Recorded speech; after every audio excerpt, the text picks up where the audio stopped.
Oi, gente, boa tarde. Boa tarde. Dois sotaques diferentes aqui hoje, muito bom. Com muita honra, estamos aqui na Itiban. Muito bom. Para lançar, chiquérrima, Aline Zubi, Pigmentos, que acabou de sair pela Quadrinhos na CIA.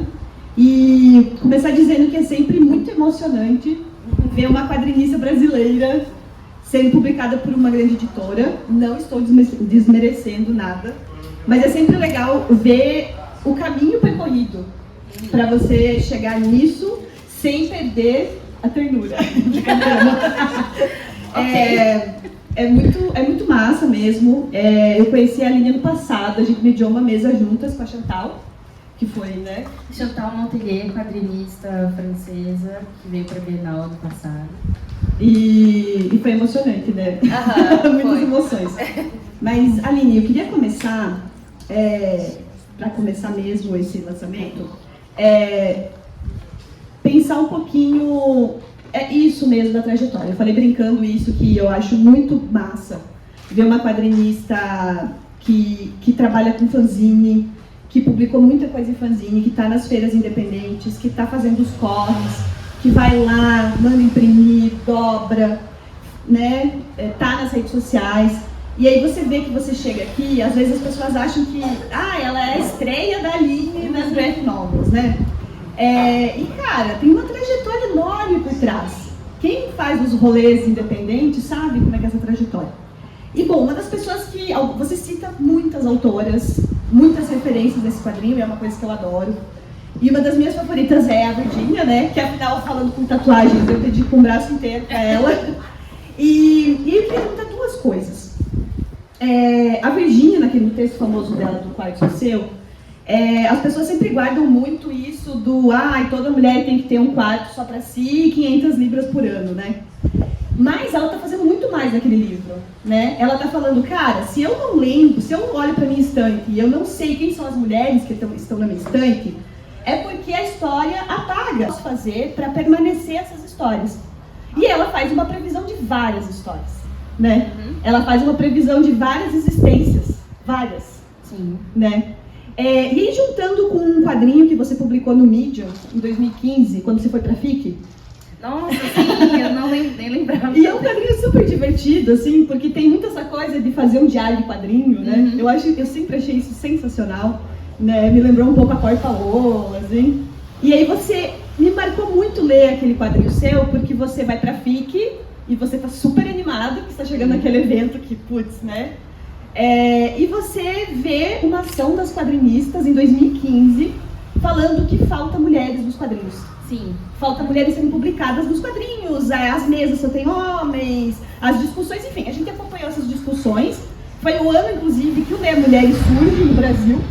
Então eu fiquei associando 2015 esse ano. E aí a minha pergunta é, pra gente não esquecer da história, né? E a gente continuar fazendo. E as existências estarem ali. Cara, como é que foi chegar até aqui no Pigmento? Como é que você chega até aqui sem esquecer das que vieram antes e do que você foi antes de chegar até aqui? Então, antes da gente entrar na história, eu queria que você falasse um pouco disso, pra gente também não esquecer isso de você. Nossa, que forte, caramba. Antes de eu responder, eu queria agradecer a presença de vocês. Eu sei que tá um dia um pouco quente hoje, então obrigada por estarem aqui, porque sair de casa para ouvir sobre quadrinho, a gente gosta mesmo, né? Então, obrigada.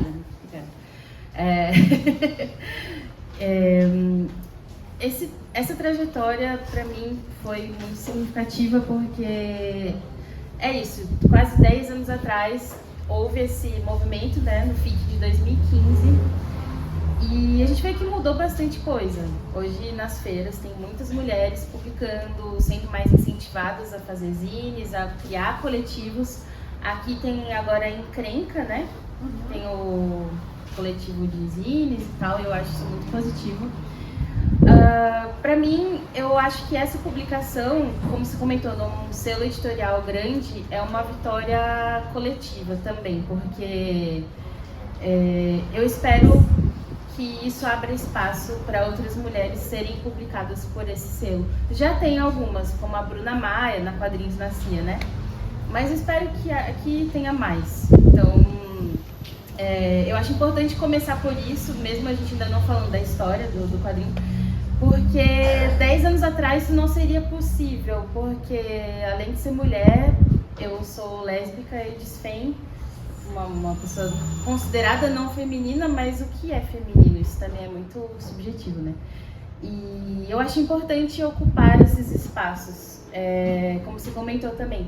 O zine é muito importante, eu acho que uma coisa não anula a outra, eu quero continuar fazendo zines, mas um selo editorial pode ter uma divulgação maior e levar essa história para públicos que não teriam acesso a produções independentes. Então, acho que isso tem o seu valor também. Desculpa, não sei se eu respondi exatamente, mas... Sim, você respondeu. A pergunta era mais isso sobre como é que você chega até aqui, como é que você olha para esse quadrinho impresso e você fala, cara, eu cheguei até aqui. Então bom, só dando um contexto, que eu levei 5 anos para terminar esse livro.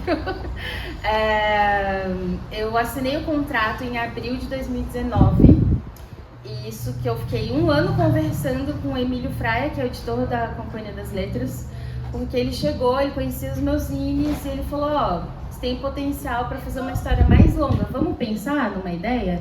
Isso foi em fevereiro de 2018. Criando aqui uma linha do tempo brevemente, né? Ele chegou assim, me traz 3 ideias. Vamos tomar um café? Me traz 3 ideias para um livro grande. Aí eu pirei, né? Tipo, tem gente aqui que faz quadrinhos que sabe, você não tira uma ideia. Tipo, olha aqui, uma ideia para um livro de 200 páginas, toma aí. Tipo, aí eu, nossa, eu quero muito, óbvio. Desde que ele me convidou, eu fiquei, com certeza eu quero te oferecer, né? Ideias, e pensei em possibilidades, só que não tinha nada a ver com tatuagem, que é o assunto de pigmento. Então a gente ficou 1 ano conversando, porque eu levava sugestões para ele, ele falava, isso é interessante, mas isso não é uma narrativa. Porque a gente estuda, quem faz quadrinhos vai estudar a teoria de construção de narrativa, e vai saber que uma história nada mais é do que um problema que tem que ser resolvido, né? Geralmente em 3 atos, mas isso pode variar. E eu não tinha um problema a ser resolvido. E quando eu cheguei nessa ideia, em 2019, ele falou, ok, agora temos uma narrativa. Ele me mandou o contrato na mesma semana, eu assinei.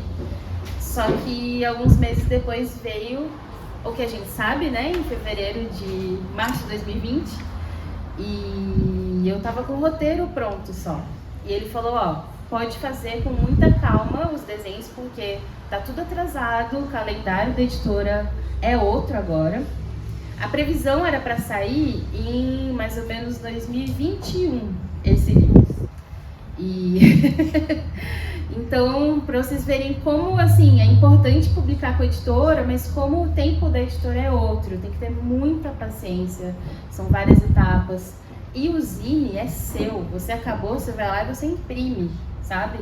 Então, assim, é interessante equilibrar as vantagens dos 2 lados também. Então, na pandemia, teve todo um processo, eu redesenhei quase todas as páginas desse livro, porque em 5 anos o seu traço muda muito. Até o nosso jeito de escrever muda muito, né? Então isso também me levou muito tempo, porque o rosto das personagens estava muito diferente de uma página para outra. Então foi todo um processo, assim, para chegar até essa versão pronta. Originalmente tinha 200 páginas a história. E o Emílio, o editor, falou, esse momento aqui está muito rápido, repensa o ritmo. Então foi de 200 para 256, porque ele foi moldando, assim, essa história não seria a mesma sem o Emílio, sem o editor, porque ele que deu o tom da narrativa, porque ele, além de ser editor, ele é escritor também. Então ele me ajudou muito, porque a primeira história que eu tinha feito antes tinha umas 64 páginas, então foi um salto para 250, né? Então é isso, à medida que eu fui fazendo, fui aprendendo também sobre narrativa, porque tem coisas que a gente estuda a teoria, né, de roteiro, mas só fazendo que a gente vai aprender mesmo. Nossa, eu fiquei imaginando você redesenhando uma por uma. Quem já deu uma folhada aí sabe que é detalhíssimo. Dá vontade de chorar. Dá vontade de chorar. Mas fazer quadrinhos sempre dá vontade de chorar, não é mesmo? Ah, mas dá vontade de chorar quando a gente lê, porque é muito bonito, e vontade de chorar quem tá fazendo, né? Mas antes de entrar na parte do quadrinho em si, né, da narrativa, e que eu chamo de cinematografia, porque tem uma coisa aqui muito de cinema, aqui de montagem cinematográfica nesse quadrinho, eu queria que você falasse um pouco da história. Porque eu percebi que a história da Liv e da Clarice, e aí é muito interessante que a gente fala a história da Liv e da Clarice, mas a história não é só ela, não é só delas, né? Uhum. E eu acho isso muito massa que você está fazendo, porque você está contando várias existências para chegar na Liv e na Clarice, ou na Clarice e na Liv, porque a Clarice aparece antes. Eu queria saber como é que tu chegou nessa história, porque o que eu percebi, tendo lido os teus outros quadrinhos, é que tem muito de todos eles aqui. Parece que você fez um estudo de caso durante anos da sua vida para chegar nisso aqui. Sabe, eu acho isso muito legal porque a cabeça, né, a gente que fez letras, enfim, pesquisa, tem muitas coisas de ficar procurando traços, vestígios das escritoras, né, nos livros e nos textos. E lendo esse aqui, o Pigmento, cara, dá pra ver que tem muito, sabe, até os estudos de quadro. Sabe, tipo, o Olho sobre Tela, tem muito essas passagens de um quadro pro outro, ou uma personagem tá num quadro só, mas depois a gente fala do desenho. Eu queria saber como é que você chegou na história, nessa história, pra ser contada assim com tanto cuidado, como você falou no vídeo que saiu essa semana na Quadrinhos da CIA. É uma história localizada, mas ao mesmo tempo ela é uma história que qualquer pessoa que for ler, sabe, vai se sentir tocada por algum aspecto. Eu achei interessante que o Sidney Guzman, que estava aqui umas semanas atrás, né? Ele falou, ai Aline, eu sou um homem hétero de X idade, não tenho nada a ver, não tenho tatuagem. E eu gostei tanto da história, porque é isso, tipo, eu quero fazer... Acho que todo mundo que faz narrativas quer conversar com um público maior, mesmo que tenha importância a representatividade, isso pra mim é essencial. Eu acho importante deixar um pouco universal, né? Então, a história de Pigmento, então eu tinha apresentado ideias pro Emílio, né, pro editor, e eu comecei querendo fazer uma história que tivesse a ver com heavy metal, porque é uma coisa que fez parte da minha adolescência e que até hoje eu tenho um carinho por esse mundo, por mais que seja... tem ressalvas, né, a gente sabe. E o heavy metal tem a ver um pouco com o mundo da tatuagem, esse mundo underground e tal. Em algumas pesquisas eu achei esse símbolo aqui, que eu só... Ah, esse aqui tá mais pro final, acho que é esse. Esse aqui, que é um símbolo considerado viking, enfim. Que ele tem uma narrativa por trás dele, que em resumo, quem portasse esse símbolo estaria seguro numa viagem pelo mar, mesmo que não soubesse direito como seria o caminho. Essa narrativa por trás desse desenho me interessou muito e eu achava que dava uma história. E eu cheguei com isso para o Emílio e falei, você tem que desenvolver um pouco mais. Eu deixei de lado a história do heavy metal porque ela não tinha uma problemática para se desenvolver. E eu pensei, eu gosto muito do universo da tatuagem. Eu acho que a tatuagem tem muito a ver com grupos sociais que são um pouco oprimidos, se a gente puder falar assim, um pouco minorias. E é um universo visual que não foi muito explorado nos quadrinhos, que também, obviamente, são um universo visual. Então tem essa história de faça um livro que você gostaria de ler, né? Uma coisa que você quer colocar no mundo que você leria se fosse de outra pessoa. Então eu segui esse caminho, tipo, quero fazer uma história sobre tatuagem. Não vejo muitas HQs sobre isso. Tem uma do André Diniz, que saiu pela Dark Side. E isso foi pra mim o começo, assim, tipo, cheguei no problema da tatuadora. Então, um breve resumo de Pigmento. A Clarice é uma tatuadora que por algum motivo misterioso ela não consegue ter tatuagens na própria pele. Ela faz a tatuagem, ou ela mesma faz, ou pede para um colega do estúdio fazer, e depois de algum tempo o desenho some da pele dela. E ao longo da narrativa a gente vai tentando entender com ela por que ela tem essa questão. Então, tem um lado de realismo mágico, se a gente puder chamar assim, porque existe um mistério, né, nessa tinta sumir. E junto disso eu quis tratar de questões de saúde mental, a tatuagem tem muito a ver com estética, com imagem corporal, tipo, por que você escolhe colocar alguns símbolos na sua pele e outros não. E a questão do símbolo também, né, tipo, por que a gente se apega a alguns. Então, por isso eu falei um pouquinho de psicanálise, eu não sou especialista nisso.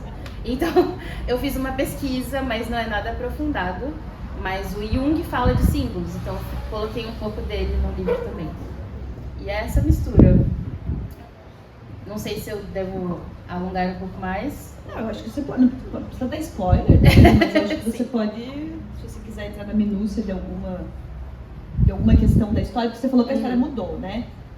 Então, por exemplo, coisas que você, quando você sentou para fazer o roteiro, porque assim, é isso, você além de fazer o roteiro, você vai desenhar, né? Claro, que é a vida de boa parte dos quadrinistas independentes, né?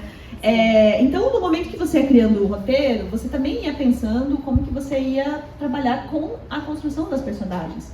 Sim. Porque elas são super físicas, né? Eu acho isso simplesmente incrível o quanto elas são físicas. Porque você já abre a HQ, quem tiver aí, você já abre e aí a gente já tem uma série com a Clarice. E aí você já sabe o que ritmo vai ser, né? Então, uma coisa que a gente riu até, né, quando a gente mediu a mesa com a Chantal, é que a gente queria falar muito da questão de como ela desenhava, ela se inspirava no estilo do desenho do Manara, mas ela subvertia aquela eroticidade dos corpos das mulheres no quadrinhos dela. E aí a gente fez essa pergunta pra ela e ela não gostou muito. Ela falou que eu estava obcecada com isso. Ela disse em francês que eu estava obcecada por isso. E aí, mas assim, continua obcecada, porque representação, né, gente? A representação é uma coisa complexa. Fotografia no cinema, no quadrinho. Eu queria que você falasse um pouco disso, que eu sei que você trabalha já, os seus quadrinhos sempre foram essas construções fora do padrão, né? Mas como foi, cara? Você ia fazer uma HQ para uma editora maior. Claro que você já tem o teu estilo, você já tem o teu histórico como quadrinista, mas como foi? Como que você decidiu? Como é que vai ser o padrão das personagens? Como é que eu vou trabalhar com o corpo? Porque tem muitas questões do corpo, porque é a pele da tatuagem, é a pele das duas se encontrarem, né? Sim. Eu acho que tem várias frases curtas, muito bonitas, né? Que se relacionam com o corpo e com a pele. Bom, representatividade é uma coisa muito importante para mim, então eu acho interessante fazer uso do desenho com essa função também. A narrativa é essencial, mas a construção das personagens... porque tem muita gente que fica um pouco impaciente com isso, tipo, você quer militar, sabe? Essa coisa meio descanso militante e tal. Mas eu tenho a intenção de deixar isso como algo natural. Tipo, na nossa vida a gente vai conviver com vários corpos, não só corpos padrão. Então, pra mim é óbvio que uma HQ tenha que ter pessoas gordas, pessoas que não correspondem a uma expectativa da imagem que a gente tem sobre o corpo delas. Eu não me interesso em desenhar duas mulheres transando como um homem desenharia, por exemplo. Então, e não é spoiler porque a gente sabe que elas vão ficar juntas e é isso aí. Eu quis fazer um romance, é isso aí. Outra questão também, tem muitas histórias com final triste, histórias LGBT. Eu não quis fazer isso. Tá, isso é um pouco de spoiler, mas não vai estragar a leitura. Então, pra mim, essa materialidade no desenho é importante. Lidar com grupos sociais considerados como minoria, pra mim, não é militância. É uma coisa que tem que fazer parte da história. Porque deveria fazer parte da nossa vida também, né? E junto disso, eu quis colocar uma personagem que está na terceira idade, porque a gente não vê muitas personagens idosas em quadrinhos, pelo menos não representadas de forma sem estereotipar um pouco, sabe? Vocês já leram um quadrinho chamado Propriedade, da Ruth Modan? Alguém conhece aqui? Alguns. ela tem uma protagonista que é uma mulher idosa e isso me inspirou bastante. Então, existe uma mulher com essa idade, né, mais de 60, que ela vem fazer uma tatuagem com a Clarice nessa história. E a neta dela vem junto. E a Clarice vai conhecer a neta dela, que é a Lívia, uma restauradora de livros. E daí elas vão se conhecer melhor, vai ter alguns conflitos, etc. Então eu quis trabalhar essa corporalidade delas por meio da tatuagem, também para desenvolver o lado emocional delas, a profundidade das personagens. E isso é muito curioso numa história mais longa, porque o editor, ele cortou muita coisa, que às vezes a gente não sabe para onde uma história está nos levando, né? Então tem personagens secundários que tinham outras questões e não vai aparecer. É muito doido esse processo também, você tem que redesenhar muita coisa e jogar muita página no lixo, literalmente, assim. Eu espero que você não tenha jogado nada no lixo. Assim, só um pouquinho, mas bem pouquinho. Então, eu me perdi. Pera, a gente tava falando do corpo.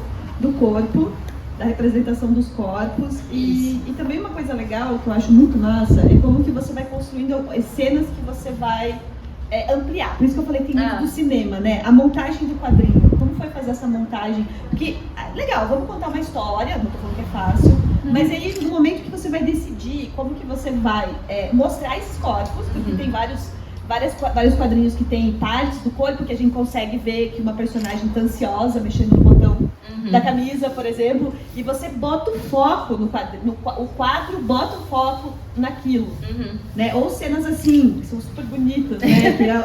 Aliás, todas as páginas duplas são todas muito bonitas.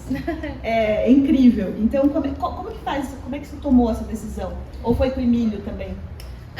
Depende, assim, o quadrinho realmente é muito aproximado do cinema porque você escolhe cada enquadramento, né, que você vai dar a cada cena, e isso tem total efeito em como a leitura vai acontecer. Então, se o leitor vai direcionar o olhar para uma personagem, para um cenário, para que canto do cenário você quer que ele olhe, enfim. Como você quer que esse olhar passeie pela página também. Então, isso a gente acaba estudando muito em curso de quadrinização mesmo. Eu acabei tentando colocar em prática o que eu aprendi. Você até comentou que os zines são um caminho, né, para essa produção. Realmente, acho que tudo é um estudo e eu vou repetir muitos assuntos. Eu já falei de saúde mental antes, já falei de questões LGBT antes. Acho que, querendo ou não, a gente trabalha os mesmos temas a vida toda, né? A livraria... O Emílio ele me deu ajuda em relação ao andamento da narrativa, porque às vezes, quando você está muito tempo trabalhando nas páginas, você já perde a noção. Eu reli essa história muitas vezes, gente, tipo, 5 anos relendo essa história. Então, no final, eu já não sabia como estava, se a leitura estava boa, se estava muito devagar, se estava apressado, se faltavam elementos. Então ele me ajudou no sentido de, essa página aqui pode virar 3 páginas, porque o que está acontecendo nesse ponto tem que ser um pouco mais alongado. Então existe um apoio nesse sentido, de você escolher o que cada quadro vai mostrar, como isso vai guiar o leitor pelo livro. E as referências literárias? São muitas. As capinhas dos livros, gente, é muito divertido ficar horas ali. Ai, ela colocou o Orlando, ai, tem a Adrienne Rich, tem tanta coisa legal, tem Preciado. Então, você tinha começado falando, né, do que a Virginia fez e tal. Eu acho importante que um quadrinho ou uma outra obra seja um documento da sua própria época, assim, que represente o contexto em que ele foi feito, né? E para mim é interessante colocar essas referências como uma criação de uma teia mesmo, de inspirações, e saber que quem está comigo nesse momento, lendo ou produzindo também, talvez tenha as mesmas referências que eu. Mas não é um sentido de você só vai entender a história se você pegar cada detalhe que está lá, não é isso. É para dar um sentido para a narrativa, mas que ela possa ser lida sem saber, nossa, eu estou vendo essa estante de livros, eu já li todos esses que estão desenhados, não é isso? mas para criar camadas de sentido. Isso eu aprendi muito com a Alison Bechdel, a autora do Fun Home, do Você, Minha Mãe, etc. Ela cria camadas na narrativa de um jeito que para mim é muito inspirador, assim. E um elemento na página vai fazer você ler aquela página inteira de um jeito completamente diferente. Então, por isso que eu quis colocar algumas referências, alguns posters que tem no quarto das personagens, desculpa, ou quadros, livros, enfim, tá bem espalhado assim pela narrativa. Inclusive a Adrienne Rich aparece várias vezes aqui, né? E aí eu achei incrível porque você faz exatamente o que ela pede na heterossexualidade compulsória, que ela diz que é a existência, né? Você promover a existência. E aí eu acho muito legal que você também vai colocando vários easter eggs dos quadrinhos, né? Por exemplo, tá uma biblioteca, sempre tem sapatão em todo que é lugar, né? Aquela frase. Mas é uma coisa tão... Você vai jogando em cena, assim, né? É isso, de levar como tarefa da quadrinista, que é tradutora também, então é uma tarefa da tradutora, que é fazer isso, fazer o que você pode no que você tem. Exato, e eu sei que eu quero fazer isso por essas autoras, porque eu não sei se autores homens vão fazer isso. Não é um demérito, é tipo... Eu quero ter essa função comigo, sabe? Eu não tô falando que um homem é obrigado a dar visibilidade para essas autoras, não é isso. Mas eu acho que é de responsabilidade minha também não deixar essas obras morrerem. Então, falar sobre elas, desenhar sobre elas é algo muito importante para mim. E como é que você tem achado que está a recepção do quadrinho? Assim, você que está acostumada a vender quadrinhos em feira e tal, você tem um contato mais próximo com as pessoas que vão te ler, né? A gente sabe, a gente fica lá sentado o dia inteiro, conversa com as pessoas, elas já dão feedback, vem outro dia e tal. E agora, como é que tá sendo? Porque você acaba tendo um alcance, como você falou no começo, a importância de ser publicado por uma editora grande é você ter alcance. Como é que tá sendo a recepção? Porque já tá rolando uma boa recepção, né? Sim, mas é muito doido porque assim, eu passei 5 anos trabalhando nessa história sem poder mostrar ela pra quase ninguém, sabe? Então foi muito difícil, porque tava até falando pro Liberis mais cedo, que tipo, imagina você ficar esse tempo todo num processo e pensando, será que vai ser ruim? Será que ninguém vai querer ler? Tipo, é muito doido isso. E eu tô muito feliz dela finalmente sair, as pessoas estão dando um retorno legal. Eu acho importante que no meio dos quadrinhos as pessoas se sintam livres para fazer críticas, que eu não vejo isso muito. Eu acho que a gente se elogia muito, o que é importante, mas... Ops, o microfone ficou bravo comigo. Não, tem que elogiar sim, mas eu acho que para a gente crescer e evoluir enquanto contadores de história e desenhistas, eu quero esse espaço para poder errar, para que as pessoas me avisem, para num próximo livro eu poder corrigir e fazer isso melhor. Então, por exemplo, o Sidney Guzman, ele falou, gostei muito, mas já peguei um erro aqui de continuidade. A Clarice, ela é canhota, eu desenhei ela usando a mão direita em algumas páginas. Que olhar, hein? É isso, o olhar do editor. E, cara, eu reli esse livro, gente, eu não sei quantas vezes eu deixei passar esse erro. Então, assim, eu acho importante que haja comentários assim, sabe? Mas a recepção tem sido muito legal, tô bem feliz. Eu acabei de lançar, né? O primeiro evento faz 2 sábados. Então, lá em São Paulo. Então, eu tô ainda muito ansiosa para ouvir o que as pessoas têm a dizer. Eu quero divulgar esse livro muito porque deu bastante trabalho para fazer. E eu acho que uma narrativa mais longa tem esse espaço também de desenvolver as personagens. Então eu quero entender como que as pessoas vão se relacionar com esse universo, sabe? Já que você está falando de trabalho árduo, a impressão que dá é que tem muito trabalho mesmo. Você falou que foram 5 anos, isso? Sim, por causa da pandemia, mas teria sido bastante, mesmo sem a pandemia. Você pode comentar um pouco sobre o processo, assim, como é que você trabalha? Eu acho que isso é bem legal, porque a gente vai ler e tem uma outra impressão. Você faz bem nanquim, né? Eu fiz tudo no papel, com caneta nanquim. Só algumas correções que eu fiz direto no digital, porque eu já estava muito cansada. E tem coisas que são mais práticas mesmo. Você corrigir no tablet, no digital, enfim. Eu gosto, cada um tem o seu jeito de trabalhar, né? Eu gosto de fazer uma história sabendo o final dela. Eu não consigo pensar, não, eu vou desenhando aqui, aí depois você vê no que vai dar, porque eu tenho colegas que desenvolvem histórias assim, o que eu acho ótimo, acho super livre, mas eu não consigo. Então, o que eu quis era escrever o roteiro da primeira até a última página, mostrei pro editor, e tudo isso, gente, pensem assim, num contexto de... O Emílio da companhia, ele não cuida só de quadrinhos, ele cuida da parte de literatura também. Então, às vezes, ele levava meses para me responder. O que eu entendo, porque ele tem muita coisa para cuidar na editora. Então, às vezes, eu ficava sem resposta, sem saber se, putz, eu vou corrigir isso ou eu desenho essa outra parte, sabe? Então, tem um tempo diferente esse processo, né? Mas sempre que eu conseguia avançar com esse trabalho, eu ia do roteiro para o storyboard, né, que é uma versão tipo um rascunho das páginas, ia para as páginas a lápis, depois a arte final, e aí scan, tratar a imagem. Isso eu fiz a cada capítulo e sempre recomeçando, né? E depois, com o livro todo pronto, essas correções. Então eu cheguei a fazer planilhas de Excel, de tipo, tal página tem que corrigir tal coisa, eu dava um check lá.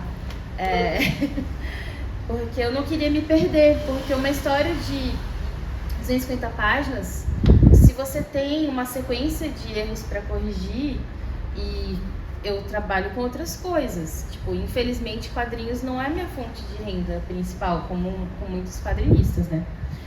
Então eu precisava me guiar, então eu tinha muitas tabelas, muitas planilhas, eu fiz um diário de produção. Os primeiros e-mails que o Emílio me mandava, eu copiava no meu diário. Eu ia trazer esse caderno, eu esqueci. Depois eu posso postar no Instagram algumas fotos dele. Por favor. Porque eu quis documentar essa produção. Para o próximo livro que eu fizer, eu entendi o que eu posso reproduzir e que erros que eu fiz que eu não quero repetir.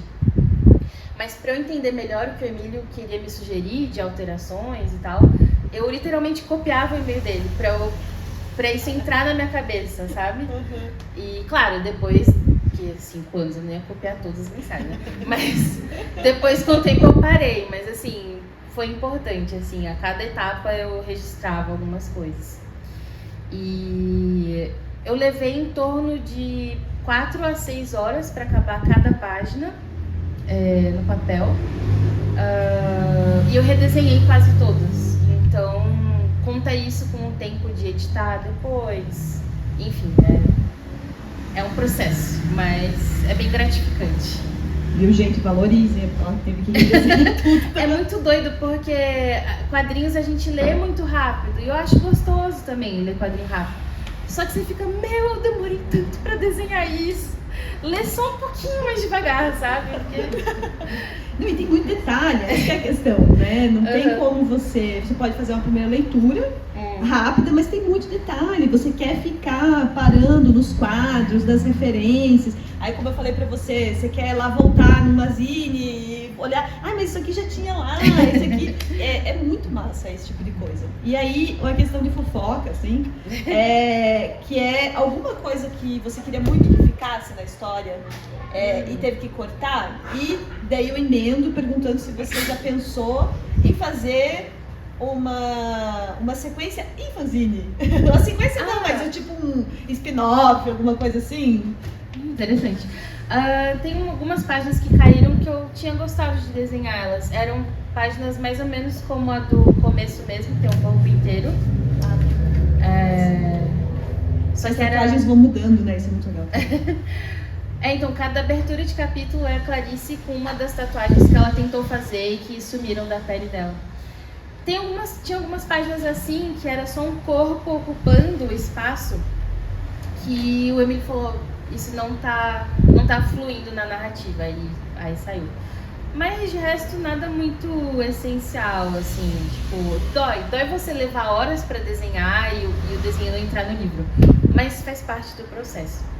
E continuação em zine, em spin-off, eu preciso pensar, não sei, porque quando você convive muito tempo com uma história, você precisa ter um distanciamento, sabe? Tipo, ai não, acabei isso aqui, quero ficar um tempo sem olhar, tipo... Mas quem sabe, talvez eu voltaria. É que a gente já fica esperando, tipo, Perigosas Sapatas e tal, assim, sabe? Uma novela. A gente quer uma novela com a Liv, com a Clarice, eu já quero saber outros livros que ela vai restaurar, o que isso tem a ver com as tatuagens. Não custa sonhar, né? Gente, vocês querem fazer alguma pergunta pra Aline? Eu vou... Acho que não precisa. Fala. Você começou com literatura, né? A gente estava conversando lá. E você falou agora do processo de escrever o roteiro da história do começo ao fim. Como que você vê essa relação entre a escrita e a produção do quadrinho? Porque a gente estava falando, você está escrevendo um romance, por exemplo, eu vou ter que jogar uma página de texto fora. Parece que dói um pouco menos do que ter que jogar uma página que você gastou, sei lá, 8 horas lá desenhando. Exato. Como é que é isso? Como é que você vê isso, assim?